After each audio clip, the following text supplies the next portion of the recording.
सर्व विद्यार्थी मित्र आणि मैत्रिणी, आज आपलं पहिलं लेक्चर बॉटनीचं सुरू होत आहे. आता आपण ज्या कोविड-19 या परिस्थितीला तोंड देत आहोत, त्याच्यामुळे आज आपल्याला आणि आजपासून ऑनलाईन लेक्चर्स हे आपले स्टार्ट होत आहे. आणि या सगळ्या परिस्थितीला आपण तोंड देण्यासाठी सक्षम आहोत. घाबरू नका, घरीच राहा आणि घरीच अभ्यास करा.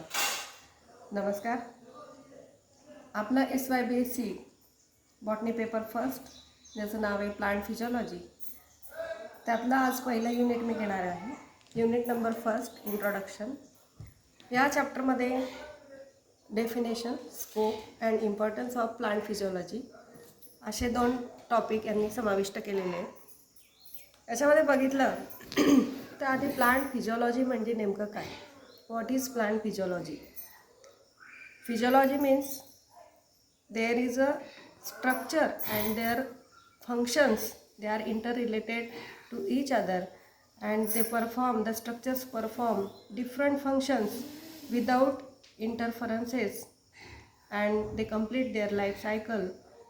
This definition is not complete, but we say that plant body is made up of different plant parts, and different plant parts, that is root, stem, leaf, flowers, fruits and seeds, they are the different parts, but they are made up of different tissues, and these tissues are come together to forming different organs, and these organs are come together to form different systems, and all systems are perform the particular or specific functions, so that they perform different functions in combination but without any interference. Plant body shows different organs like root, stem, leaf, flower, fruit and seeds. All shows different functions, but they are interrelated and in sequence. Root perform the function of absorption of water. Stem perform the function of conduction of food and water. This conduction is by the tissues of xylem and phloem. Leaf also perform the function of photosynthesis and transpiration. There is a food making, and the water is transpired by leaf, and flowers perform the reproduction. The plant body reproduce and they show the next generation by this reproduction. Next plant part is a fruit. They storage the food material, proteins and minerals, and it also perform the function of dispersal of seed. Seeds also perform the germination, and they show the after germination the young seedling. These are the different parts and different functions, but they are in sequence, and they are perform different chemical actions. The shoot system conducts water, minerals and organic nutrients to all parts of the body with the help of xylem and phloem. Therefore, we say that the organs of the plant body perform functions and they show their particular structures. Such a study is called as a physiology. In short, we say that physis means structure and logy means to study. So the plant organs and their functions, such a relationship is called as a plant physiology. What is plant physiology? The structures and functions, they are interrelated and they are in a sequence. That study is called as a plant physiology. In another word, we say that the study of structural and functional relationships of plants are called plant physiology. That means the structural and functional relationship of the parts of the plant. Which parts of the plants? Roots, stem, leaf, flowers, fruits and seeds. These structures, and they perform different functions at particular positions. They are they show the interrelationships, and this is called as a plant physiology. All the plant parts perform functions, that means they perform the all life activities, responses and functions of plants. Plants have complete their life cycle and die at the same place where they take birth or germinate. There is no locomotion. They stand exposed to all the three seasons. म्हणजे सगळे plants एकाच ठिकाणी जन्माला येतात आणि एकाच ठिकाणी मरतात, पण ते सगळ्या तिघं सीझनला वर्षभरात फेस करतात. तिघं सीझनच्या एन्व्हायरमेंटल कंडिशन्स त्या फेवरेबल असतील किंवा अनफेवरेबल असतील, त्या सगळ्या एन्व्हायरमेंटल कंडिशन्समध्ये ते जगतात आणि त्या ठिकाणी त्यांची डेथ होईपर्यंत ते एकाच ठिकाणी असतात. एन्व्हायरमेंटल कंडिशन्स कोणत्या असू शकतात?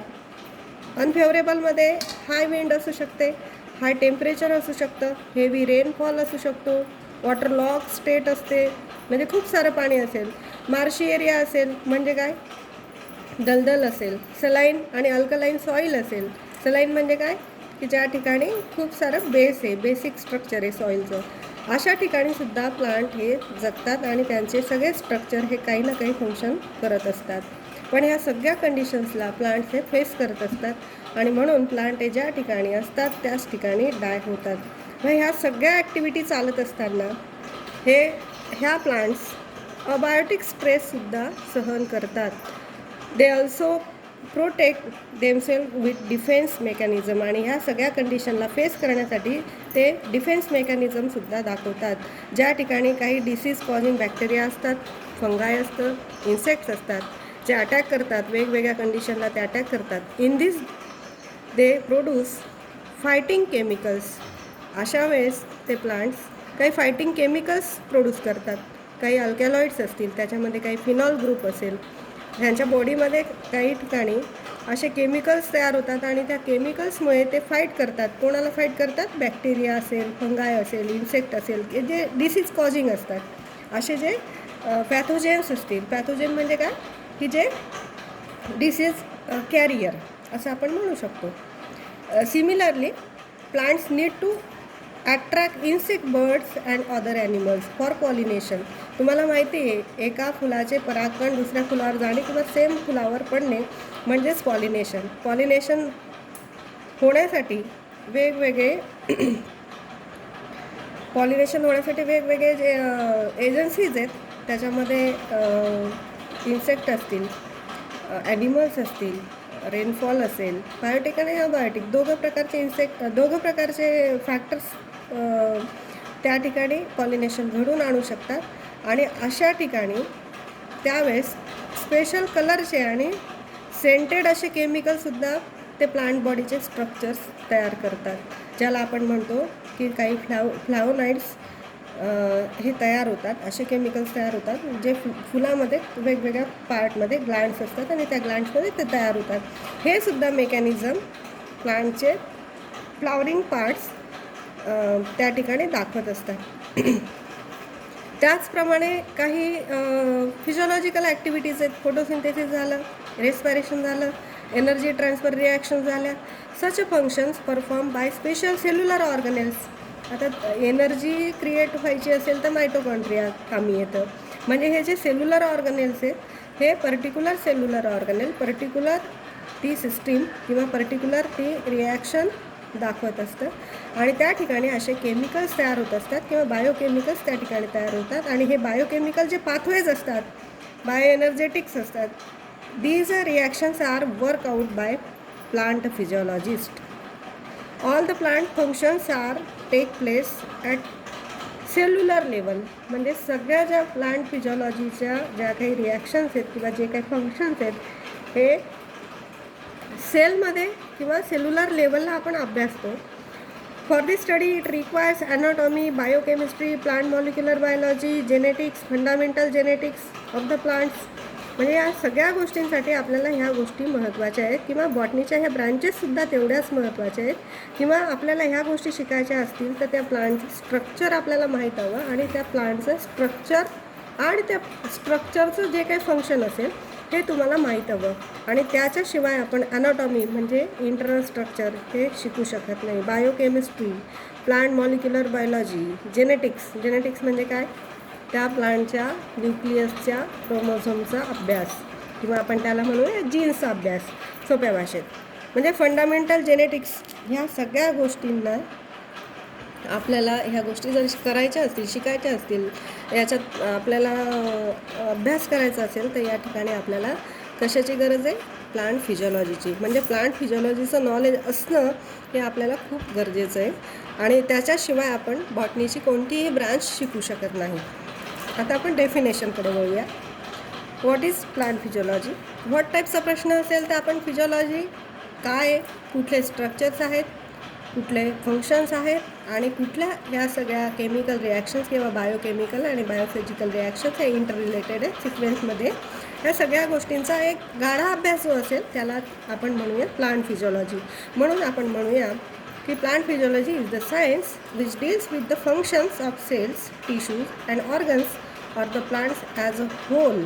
म्हणजे संपूर्ण प्लांटचं जे काही सेल्स असतील, टिश्यूज असतील, ऑर्गन्स असतील, यांचा सगळ्यांचा जो काही जी काही गोळाबेरीज असेल, सगळ्या पूर्ण स्ट्रक्चरचा जे काही इंटर रिलेशनशिप असेल, यांच्यातले जे काही फंक्शन्स असतील, ह्या सगळ्यांची गोळाबेरीज किंवा ह्या सगळ्यांचं जे काही फंक्शन असेल, ज्या काही रिॲक्शन्स असतील, याचा अभ्यास म्हणजे प्लांट फिजिओलॉजी. किंवा सोप्या भाषेत आपण म्हणू शकतो the science which deals with the life processes of the plants. ज्या ठिकाणी लाईफ प्रोसेसेस म्हणजेच काय, त्या ठिकाणी रूट काय काम करतं? वॉटर ॲब्सॉर्ब करतं. लीफ काय काम करतं? फोटोसिंथेसिस करतं, ट्रान्सपिरेशन करतं. त्याच्यानंतर फ्लावर काय काम करतं? रिप्रोडक्शन करतं. म्हणजे ह्या सगळ्या ज्या लाईफ प्रोसेस आहेत, ह्या सगळ्या प्रोसेसेस ज्या ठिकाणी अभ्यासल्या जातात किंवा ज्या ठिकाणी आपण यांचा स्टडी करतो, असं जे सायन्स आहे त्याला आपण म्हणूया प्लांट फिजिओलॉजी. ही 1 मार्काची जर डेफिनेशन आली तर आपण सांगू शकतो की it deals with the study of life processes of the plants. किंवा आपण असं म्हणू शकतो की plant parts, they are structure and they perform the functions, they are inter related and this inter relationship is called as a plant physiology. The plant physiology branch is not only depend on functioning of the plant parts but depend on the applications also or the knowledge of applications for human being and human welfare. म्हणजे या ठिकाणी physiology शिकणं किंवा फिजिओलॉजीची branch म्हणजे फक्त functions आणि त्यांचं structure एवढ्यावर ते डिपेंड नाही आहे. तर या ठिकाणी आपल्याला असं सांगता येईल की यांचं जे ॲप्लिकेशन आहे, ह्या नॉलेजचं जे काही ॲप्लिकेशन करणार आहोत, कशासाठी? आपण एखादी व्हरायटी तयार करू शकतो, एखादं डिसीज रेजिस्टंट प्लांट तयार करू शकतो किंवा हायर यिल्डिंग कॅपॅसिटी असलेलं प्लांट तयार करू शकतो. म्हणजे हे जे आपण ह्या नॉलेजचं जे काय ॲप्लिकेशन करणार आहेत, कोणासाठी? तुमच्या आणि आमच्यासाठी. म्हणजेच काय? ह्युमन वेलफेअरसाठी. म्हणजे या ठिकाणी असं जे नॉलेज आणि त्याचं ॲप्लिकेशन याची या ठिकाणी सांगड घातलेली अशी ही ब्रांच जी असेल तिला आपण म्हणतो प्लांट फिजिओलॉजी. मग ही जी ब्रांच आहे कोणाकोणाला महत्त्वाची आहे? Agronomy, horticulture, forestry, floriculture, plant breeding, plant pathology, pharmacology, अशा ज्या अप्लाइड ब्रांचेस आहेत. तर ॲग्रोनॉमी म्हणजे काय? जे काही ॲग्रिकल्चरल क्रॉप्स आहेत जे आपण कल्टिवेटेड करतो आणि उत्पादन घेतो. हॉर्टिकल्चर म्हणजे काय? कल्टिवेशन ऑफ हॉर्टस, एखादं गार्डन तयार करतो. म्हणजे तुम्ही फळबाग लावली किंवा व्हेजिटेबल लावले किंवा एकाच प्रकारचं काहीतरी प्लांटेशन केलं आणि त्याचं पीक घेतलं किंवा त्याचं यिल्डिंग कॅपॅसिटी असलेलं एखादं पीक लावून आपण पीक घेतलं, तर याला म्हणूया हॉर्टिकल्चर. फॉरेस्ट्री म्हणजे काय? त्या ठिकाणी तुम्ही म्हणजे जंगल स्वरूपात तुम्ही ज्या ठिकाणी उत्पादन घेणार आहात, म्हणजे मोठ्या प्रमाणावर, मोठ्या स्वरूपावर. फ्लोरिकल्चर म्हणजे काय? फ्लावर गार्डन तुम्ही तयार करणार. म्हणजे तुम्ही विशिष्ट प्रकारच्या जातीचे फ्लावरिंग प्लांट्स त्या ठिकाणी लावणार. म्हणजे जरबेरा असेल, गुलाब असेल, गुलाबाची शेती आपण करू शकतो. त्याच्यामध्ये आपण शेवंतीची बाग डेव्हलप करू शकतो. मोगरा असेल, कुंदा असेल, असे वेगवेगळे जे प्लांट्स ज्यांना डिमांड आहे मार्केटमध्ये, असे जे कल्टिवेटेड प्लांट आहेत जे फुलांचे आहेत, ते आपण याच्या ठिकाणी फ्लोरिकल्चरमध्ये पाहू शकतो. प्लांट ब्रीडिंग म्हणजे वेगवेगळ्या व्हरायटी क्रॉस करून तिसरीच व्हरायटी किंवा वेगळ्या व्हरायटीचं आपण प्लांट डेव्हलप करू शकतो. असं प्लांट ब्रीड करणे म्हणजे क्रॉस करणे आणि वेगवेगळे जीन्स एकत्र आणून एखादी व्हरायटी तयार करणे. प्लांट पॅथॉलॉजीसारखी ब्रँच म्हणजे काय? ज्या ठिकाणी पॅथोजेनचा अभ्यास केला जातो. डिसीज जे कॅरियर असतात, जे स्मॉल मायक्रो ऑर्गॅनिझम्स असतात, असे जे मायक्रो ऑर्गॅनिझम म्हणजे इन्फेक्शन करतात प्लांटला आणि एखादा डिसीज होतो, त्या ब्रँचचा सुद्धा अभ्यास करण्यासाठी आपल्याला फिजिओलॉजीची गरज असते. त्यानंतर फार्मॅकोलॉजी म्हणजे जे प्लांट्स ड्रग्स वगैरे देतात तसा अभ्यास किंवा ड्रग्स देणाऱ्या प्लांट्सचा अभ्यास. These are the applied branches of botany where the basic knowledge of plant physiology is very essential. आणि ह्या सगळ्या ब्रांचेस जर अभ्यासायच्या असतील तर आपल्याला स्ट्रक्चर माहीत पाहिजे आणि त्या स्ट्रक्चरचं काय फंक्शन आहे हे सुद्धा आपल्याला माहीत पाहिजे. म्हणजे in the sense they required the knowledge of plant physiology and also to improve the yielding capacity of the plants and improve the variety of plants with increasing population. The basic knowledge is very essential. म्हणजे काय की या ठिकाणी आपल्याला जसं जसं population वाढते त्या ठिकाणी आपल्याला अन्नाची गरज भासते. ज्या बेसिक गरजा आहेत आपल्या बेसिक नीड्स फंडामेंटल नीड्स ज्या काही असतील त्या गरजा पुरवण्यासाठी आपल्याला अन्नाची गरज आहे. आणि मग हायर यील्डिंग कॅपॅसिटी असलेले प्लांट्स आपण इम्प्रूव्ह करतो आहे म्हणजे डेव्हलप करतो आहे किंवा त्या व्हरायटीमध्ये आपण सुधारित करतो आहे त्यांना. आणि असं सुधारित वाण किंवा सुधारित प्लांट आपण तयार करण्यासाठी तुम्हाला फिजिओलॉजीची अत्यंत गरज आहे. आणि अशा ह्या इन्क्रीजिंग पॉप्युलेशनच्या आपल्या या देशात आपल्याला बेसिक फिजिओलॉजीचं नॉलेज असणं फार गरजेचं आहे आणि म्हणूनच ते महत्त्वाचं आहे.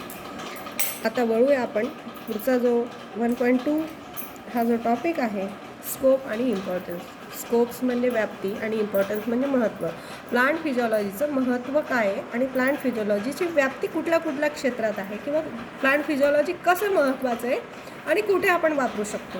सोप्या भाषेत आपण म्हणूया कसं आणि कुठे वापरू शकतो.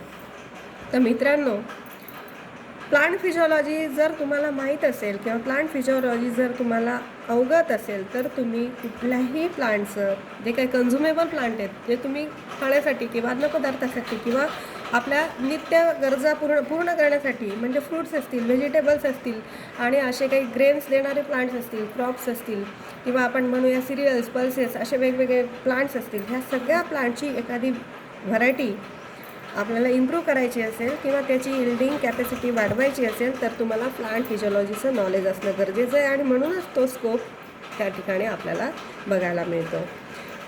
पुढचं बघूया. Plant physiology helps in study of plants climatic requirements fruit drops nutrition ripening fruit set and induction and also in harvesting period storage of plant products. बघा इकडे प्लांट फिजिओलॉजी आपल्याला कशासाठी मदत करते की study of plants climatic requirements. म्हणजे आता सगळ्याच प्लांटला वेगवेगळ्या म्हणजे सगळ्याच प्लांटला एकाच प्रकारचं क्लायमॅटिक कंडिशन चालेल किंवा असेल असंही नसतं. तर कुठल्या क्लायमॅटिक कंडिशनला कुठलं प्लांट काय करतं आहे किंवा कुठल्या प्लांटला काय पाहिजे किंवा क्लायमॅटिक कंडिशन कोणत्या ठिकाणी आहेत आणि त्याला सुटेबल प्लांट कोणतं आहे किंवा त्या ठिकाणी ते प्लांटला काही इजा तर नाही फ्रूट ड्रॉप्स तर होत नाही त्याचं न्यूट्रिशन कसं आहे त्या क्लायमॅटिक कंडिशनमध्ये ते प्लांट जगेल की नाही त्याचं रायपनिंग प्रॉपर वेळेत होईल की नाही त्याचे फ्रूट सेटिंग म्हणजे फळं लागतील की नाही फ्रूट येतील की नाही ह्या सगळ्या गोष्टींचं किंवा हार्वेस्टिंग पिरियड काय असेल ह्या प्लांटचा आणि त्या प्लांटला स्टोरेज कसं करायला लागेल ह्या सगळ्या गोष्टींचा जर अभ्यास करायचा असेल किंवा ह्या सगळ्या गोष्टी जर आपल्याला बघायच्या असतील तर आपल्याला प्लांट फिजिओलॉजीची गरज आहे आणि म्हणून it goes importance to the plant physiology.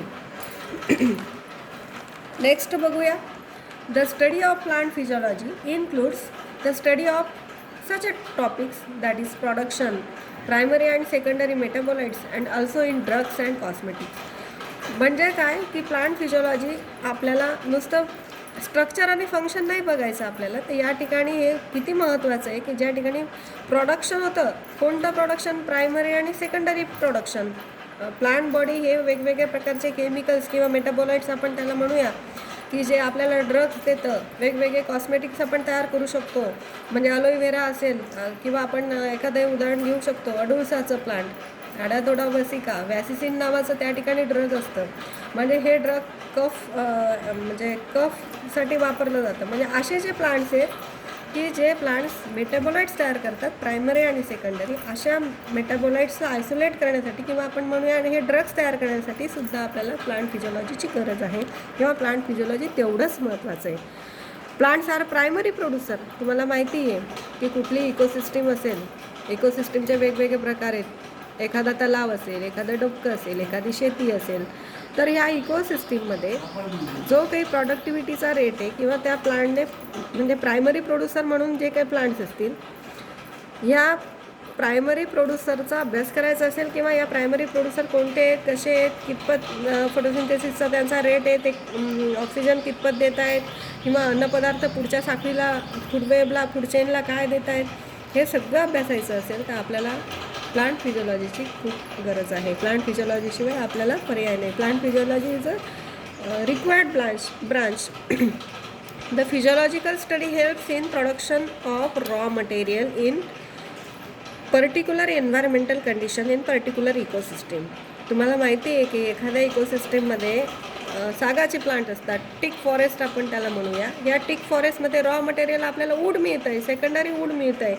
तर हे सेकंडरी वूड आपल्याला मिळण्यासाठी किंवा आपण त्याला म्हणूया रॉ मटेरियल मिळण्यासाठी, किंवा एखादा शुगर केन आहे किंवा ऑइल प्लांट्स आहेत ज्याच्यामधनं आपण ऑइल बाहेर काढत असतो, किंवा रबर प्लांट आहेत ज्याच्यातनं आपण रबर घेत असतो, असे सगळे जे काही प्लांट्स आहेत हे त्या इकोसिस्टीममध्ये, पर्टिक्युलर एन्व्हायरमेंटमध्ये आपल्याला रॉ मटेरियल देत आहे की नाही हे सुद्धा चेक करण्यासाठी आपल्याला फिजिओलॉजीची आवश्यकता आहे. म्हणूनच त्याला फिजिओलॉजीला किंवा फिजिओलॉजीच्या स्टडीला खूप महत्त्व आहे. The study of plant physiology improve the nitrogen fixation which help in reduction in cost and labour charges of chemical fertilisers by farmers. तुम्हाला माहिती आहे की काही प्लांट हे नायट्रोजन फिक्सेशन करणार आहेत, एंटू फिक्सर प्लांट्स असं त्यांना म्हणतो. म्हणजे फॉर एक्झाम्पल अल्गी. तर अल्गी काय करते की त्याच्यामध्ये नायट्रोजिनेज नावाचा एन्झाईम असल्यामुळे अल्गी काय करते की नायट्रोजिनेज एन्झाईमच्या मार्फत एन्व्हायरमेंटमधला नायट्रोजन ट्रॅप करते आणि त्याचं नायट्रोजनस वेगवेगळ्या कंपाऊंड्समध्ये रूपांतरित करते आणि नायट्रोजन हा जमिनीमध्ये गाडून देते. आपण म्हणूया नायट्रोजन फिक्स करते. म्हणजे आपल्याला जे काही केमिकल फर्टिलायझर आपण बाहेरून अप्लाय करतो त्याची गरज नसते. आणि हे बायो फर्टिलायझर हे जे असतात यांना जर आपल्याला इम्प्रूव्ह करायचं असेल किंवा यांचे नायट्रोजन फिक्सेशनचा रेट वाढवायचा असेल तर तुम्हाला त्या अल्गीची किंवा त्या नायट्रोजन फिक्सर जे काही मायक्रो ऑर्गॅनिझम असतील यांच्या स्ट्रक्चरचा किंवा यांच्या फिजिओलॉजीचा अभ्यास करणं गरजेचं आहे. म्हणजे या नायट्रोजन फिक्सर जर तुम्हाला वापरायचे असतील आणि शेतीमध्ये कमीत कमी खर्चात फर्टिलायझर द्यायचं असेल किंवा आपण त्याला बायो फर्टिलायझरचा वापर करत असू किंवा त्या ठिकाणी लेबरचे चार्जेस कमी करण्यासाठी किंवा केमिकल फर्टिलायझर चे चार्जेस कमी करण्यासाठी आपल्याला N2 फिक्सर जो काही असेल त्याचा रेट, नायट्रोजन फिक्सिंग करणारा रेट जर वाढवायचा असेल तर त्या प्लांटचा फिजिओलॉजीचा अभ्यास तुमचा असला पाहिजे. त्याच्याशिवाय आपल्याला ह्या N2 फिक्सर जे काही प्लांट्स आहेत त्यांची व्हरायटी इम्प्रूव्ह करता येणार नाही. आणि म्हणूनसुद्धा हे महत्त्वाचं आहे. By this plant physiology we develop disease resistant, frost and drought resistant plant variety. म्हणजे काय हो की फिजिओलॉजीचा अभ्यास जर आपला असेल तर आपण डिसीज फ्री प्लांट किंवा डिसीज रेजिस्टंट म्हणजे कितीही डिसीजेस आले तरी त्यांना फाईट करण्याची ताकद असलेले प्लांट आपण रेजिस्ट करणारे म्हणजे काय त्यांना अपोज करणारे, कुठलाही आजार होऊ न देणारे प्लांटसुद्धा आपल्याला तयार करता येतात. किंवा ड्रॉट कंडिशन असेल, खूप धुकं असेल त्या ठिकाणी पण जगणारे प्लांट आहेत आणि त्या अशा ड्रॉट रेजिस्टंट प्लांट व्हरायटीसुद्धा आपल्याला इम्प्रूव्ह करता येतात जर तुम्हाला प्लांट फिजिओलॉजीचं नॉलेज असेल तर. म्हणून त्याला महत्त्व दिलं गेलं आहे. Plant physiology helps in improve the plant growth. म्हणजे आपण वेगवेगळे हार्मोन जर वापरून प्लांटची ग्रोथ आपण स्वतः इम्प्रूव्ह करू शकतो किंवा आपण त्याला म्हणूया मॅनिप्युलेट करू शकतो सोप्या भाषेत. मग हे कोणते प्लांट रेग्युलेटर्स आहेत किंवा कोणते प्लांट हार्मोन्स आहेत तर ते जिब्बर्लिक ॲसिड आहे, इंडॉल ॲसिटिक ॲसिड आहेत किंवा वेगवेगळ्या प्रकारचे जे काही फायटो हार्मोन्स म्हणूया. या फायटो हार्मोन्सला जर आपल्याला द्यायचं असेल तर तुम्हाला त्या स्ट्रक्चरचं नॉलेज असलं पाहिजे, त्याचं फंक्शन माहीत पाहिजे. म्हणजेच तुम्हाला त्या प्लांटची फिजिओलॉजी माहीत पाहिजे. त्याच्याशिवाय तुम्हाला ह्या फ्लावर आणि फ्रूट इंडक्शन करता येणार नाही. म्हणजेच काय प्लांट फिजिओलॉजी तुम्हाला खूप महत्त्वाचं आहे त्या ठिकाणी की कुठल्या फायटो हार्मोन कुठल्या प्लांटला तुम्हाला कोणत्या पिरियडला वापरायचे, कुठल्या सीझनला वापरायचे जेणेकरून आपल्याला हायर इल्डिंग कॅपॅसिटी असलेला प्लांट मिळेल किंवा आपलं क्रॉप इल्डिंग जे काही असेल ते वाढेल. म्हणून फिजिओलॉजी हे खूप महत्त्वाचं आहे. Some plant growth regulators PGR त्याला म्हणतो, plant growth regulators PGR and some mixtures are also use for horticultural and agronomic crops. काही प्लांट ग्रोथ रेग्युलेटर जे आहेत किंवा त्याच्यामध्ये काही मिक्सचर पण आहेत ठरवलेले पर्टिक्युलर असे आपण हॉर्टिकल्चरल प्लांट्सला आणि ॲग्रोनॉमिक क्रॉप्स म्हणजे काय जे काही आपण कल्टिवेटेड करतो आणि इल्डिंग घेतो त्या प्लांट्सला आपण देऊ शकतो किंवा ते वापरू शकतो. पण केव्हा? जेव्हा आपल्याला फिजिओलॉजीचं आपल्याला नॉलेज असेल तेव्हा. म्हणून प्लांट फिजिओलॉजी हे अत्यंत महत्त्वाचं आहे. पुढचं बघूया आपण next. Fruit physiology helps in development of ripening and nutrition and yield of fruits. Its study helps in increasing the yield and quality of our fruit crops.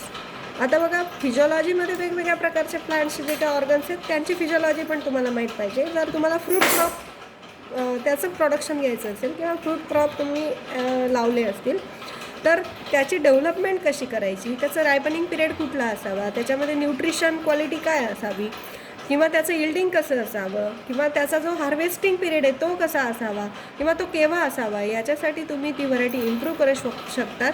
आणि ह्या सगळ्या गोष्टी जर तुम्हाला बघायच्या असतील किंवा ह्या सगळ्या गोष्टींचा विचार करून आपल्याला क्रॉप डेव्हलप करायचे असतील किंवा आपण यील्डिंग कॅपॅसिटी असलेले क्रॉप इम्प्रूव्ह करायचे असतील तर आपल्याला फिजिओलॉजी माहीत पाहिजे त्या प्लांटची आणि त्यातल्या त्यात त्या ऑर्गनची म्हणजे फ्रूट फिजिओलॉजीसुद्धा आपल्याला माहीत पाहिजे, जेणेकरून आपल्याला ह्या न्यूट्रिशन, यील्ड कॅपॅसिटी, रायपन्ड पिरियड किंवा शेल्फ लाईफ पिरियड असं सुद्धा आपण म्हणता येईल की शेल्फ लाईफ पिरियड म्हणजे त्याचं पेरिशेबल ते जास्त नसावं.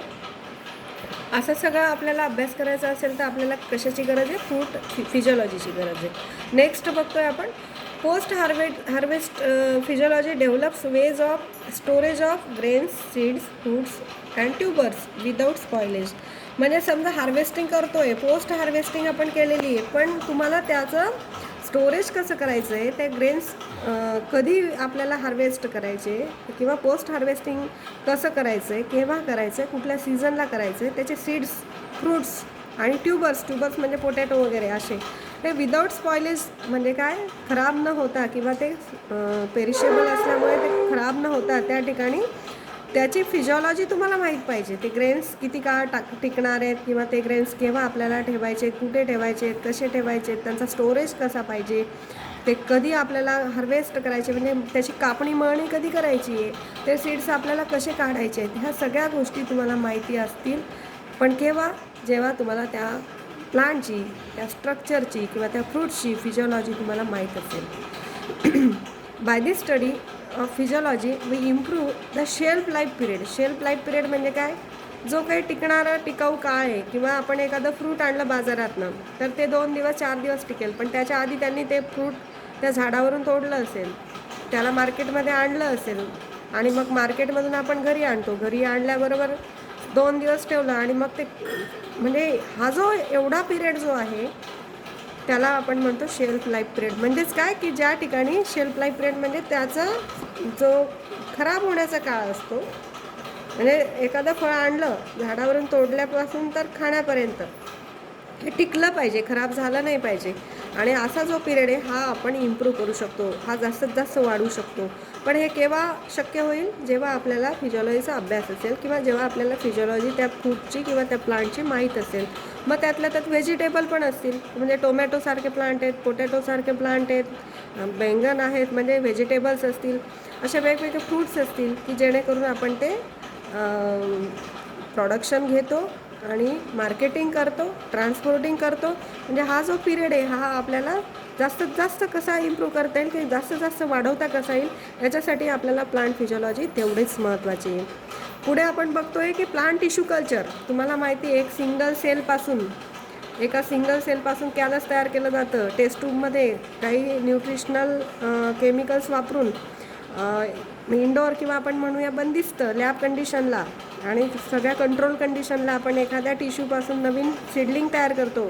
तुम्हाला माहिती जळगावमध्ये जैन व्हॅलीमध्ये बनानाचे प्लांट्स तयार होतात. प्लांट टिश्यू कल्चरची जगातली नंबर 1ची लॅब आपल्याला जैन व्हॅलीमध्ये आपल्याला जैनचं टिश्यू कल्चर आहे त्या ठिकाणी आपल्याला बघायला मिळेल.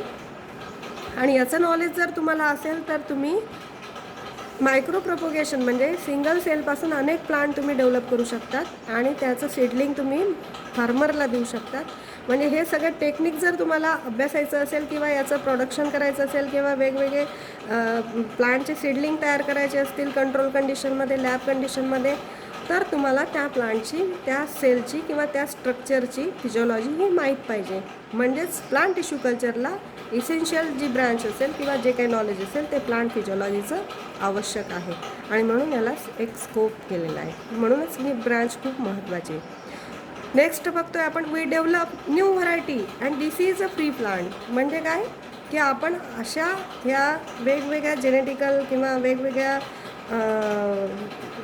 वेगवेगळ्या ठिकाणी आपण जीन्स बदलवून किंवा ॲडिशन करून किंवा नको तो जीन्स काढून त्या प्लांटची व्हरायटी, आपण नवीन व्हरायटी तयार करू शकतो. किंवा म्हणजे एखादा टोमॅटो असेल, त्याचं वेट चांगलं आहे, त्याची क्वालिटी चांगली आहे, त्याची टेस्ट चांगली आहे, त्याचा कलर चांगला आहे, असे जे क्वालिटीचे जे काही जीन्स असतील ते ॲडिशन करू शकतो. किंवा क्वालिटीचे जीन्स नसतील किंवा नको असलेले जीन्स आपण डिलीट पण करू शकतो. आणि हे सगळं आपल्याला प्लांट फिजिओलॉजीने हे नॉलेज असेल तर आपल्याला ही व्हरायटी इम्प्रूव्ह पण करता येते. किंवा डिसीज फ्री असलेला प्लांट, हेल्दी प्लांटपासून आपल्याला नवीन प्लांटसुद्धा डेव्हलप करता येतं.